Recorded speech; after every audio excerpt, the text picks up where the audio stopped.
Kumar so talk के इस नए संस्करण में आपका स्वागत है।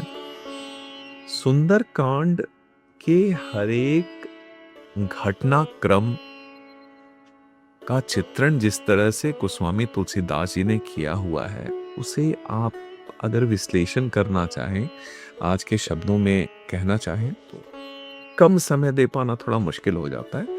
इसलिए हम लोग जो मुख्य एपिसोड्स हैं उसको 2-3 हिस्सों में करके आपके सामने प्रस्तुत करेंगे। मास दिवस महु कहा न माना, तो मैं मारी भी काढ़ ही कृपाना।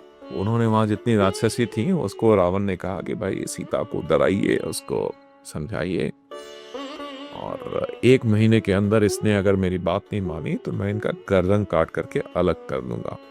भवन गयऊ 10 कंधर, यहाँ पिशाचिनी वृंद, सीता ही त्रास देखा वहीं, धरी रूप बहु मंद। रावण घर चले गए और राक्षसियों के समूह ने बहुत बड़े रूप धारण करते हुए सीता जी को बहुत तरीके से परेशान करने के लिए, डराने के लिए कोशिश करने लगी। अब इन राक्षसियों में एक थी त्रिजटा। त्रिजटा राम जी की भक्त थी, अंदर उनके बड़े स्नेह का पात्र था। वो क्या करती हैं, वो सीता जी को बहुत समझाती हैं और बाकी सारी राक्षसियों को भी वो डराती हैं। ये देखो, मुझे एक सपना आया था जिसपे मैंने देखा कि राम जी की सेना आती है, सारे राक्षसों का संहार होता है, विभीषण राजा बनाए जाते हैं और दक्षिण दिशा में राक्षस और रावण जा रहे हैं। दक्षिण दिशा मतलब यम का द्वार। कैसे कहती हैं, कृपया देखें।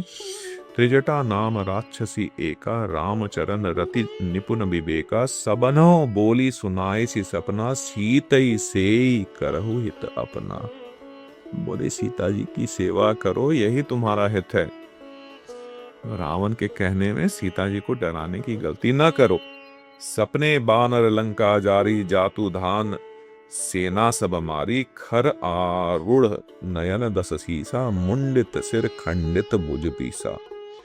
सपने में मैंने देखा कि एक बानर आता है, एक बंदर आता है और पूरे के पूरे लंका को जला देते हैं, और उसके बाद सारे राक्षसों की सेना है वो मार दी जाती है।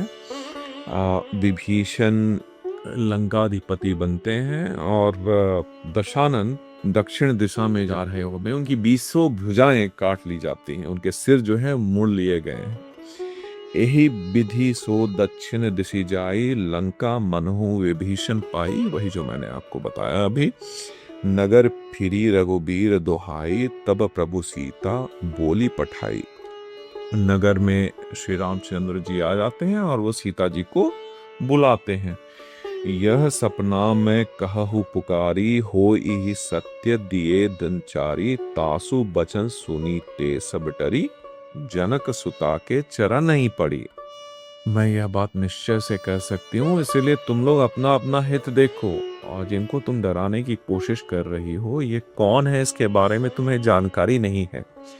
यह बात सुनकर सारी राक्षसियां बहुत डर गई और सभी जनक सुता यानी सीता जी के चरण पर गिर करके उनसे माफी मांगने लगी।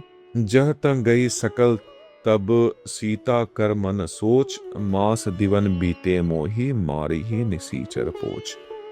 ये सब जहां तहां चली गई और सीता जी मन ही मन सोचने लगी कि 1 महीने के बाद अगर राम जी यहाँ नहीं आए तो रावण तो पक्का इन्हें मार देगा। त्रिजटा सन बोली कर जोरी, मातु विपति संगिनी तय मोरी, तजो देह करु बेगी उपाय, दुसह पिरहु अब नहीं सही जाई। त्रिजटा को वो बोलती है कि माता कुछ उपाय करो, ये दुख बर्दाश्त नहीं हो रहा है, किससे कहें, कैसे इस विरह की अग्नि को संभाल पाए। 1 महीने के बाद तो रावण मार ही देगा, अब सहा नहीं जाता है, कुछ उपाय करो। आनी काठ रचु चित्ता बनाई, मातु अनल पुनि देहि लगाई, सत्य करहि मम प्रीति सयानी, सुने को श्रवण सूल समबानी। काठ की एक चिता लाकर करके सजा दीजिए,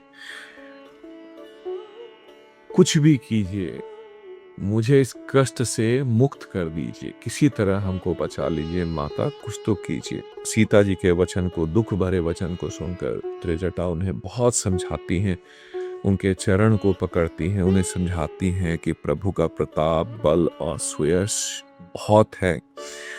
और बहाना भी लगाया, बोला कि रात के समय में अग्नि कहाँ से मिलेगी माता, सुधीरज धरो, यह कहकर त्रिजटा अपने घर को चली गई।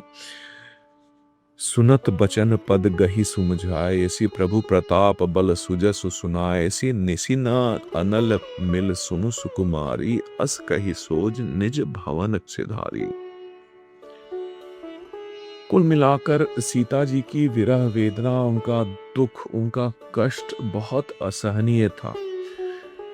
इतने कष्ट में हनुमान जी उन्हें देख रहे थे, जो पहले से भी थी वहां पर। वो पहला इंसिडेंट तो नहीं रहा होगा जब रावण आकर के यूं इस तरह से उन्हें धमका कर गए होंगे। वो पहले भी इस तरह की बातचीत जरूर हुई होगी। और ऐसी परिस्थिति में सीता जी के हृदय में जो कष्ट के बादल मंडरा रहे होंगे, वो सहना बहुत आसान न रहा होगा उनके लिए। कह सीता विधि भा प्रतिकूला, मिलहि न पावक मिटहि न सूला, देखियत प्रकट गगन अंगारा, अवनि न आवत एक तारा। सीता जी बहुत दुखी थी, मन ही मन कहने लगी कि विधाता ही लगता है विपरीत हो गए हैं। न आग मिल रही है, न पीड़ा मिट रही है। ये जो सितारे दिख रहे हैं, ये भी, इसमें से भी कोई जल कर पृथ्वी पर आकर करके मुझे समाप्त कर देता। पावकमय शशि स्रवत न आगी, मानहु मोहि जानि हत बागी, सुनहि विनय मम विटप अशोका, सत्य नाम करु हरु मम शोका। चंद्रमा अग्निमय है, परंतु वो मुझ पर आग नहीं बरसाता है। अशोक के पेड़, चूंकि वो अशोक वाटिका में थी, अब कोई नहीं दिख रहा था। आप सोच करके देखिए उनकी विरह वेदना को। वो जो दिखता था उससे वो विलाप करती थी, उससे वो आग्रह करती थी कि मुझे समाप्त कर लो, नहीं रहना है जीवन में। कोई, या तो मुझे अग्नि लगा दो, चिता जला दो, कुछ भी करो, तारे सितारे अग्नि बरसाएं, मैं समाप्त हो जाऊं। अरे अशोक, तुम तो शोक हरने वाले वृक्ष हो, तुम्हें क्या हो गया, कुछ तो करो। नूतन किसलय अनल समाना, देहि अग्नि जनि करहि निदाना, देखी परम बिरहा कुल सीता, सोचन कपि कलप सम बीता।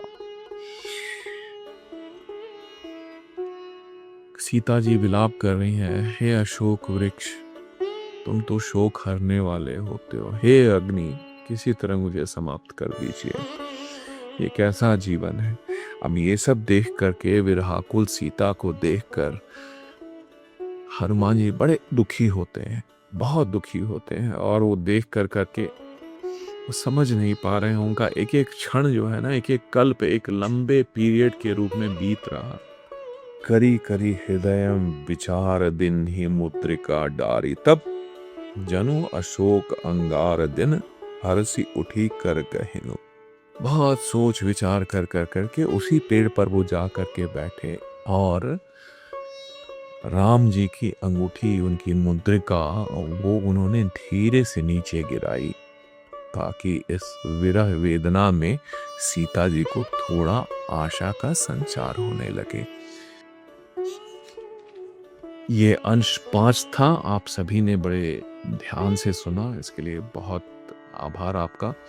यह पूरा संस्मरण अंश 5 जिसमें हम लोगों ने तोड़ करके रखा है, यह सीता जी की विरह वेदना की एक गाथा है।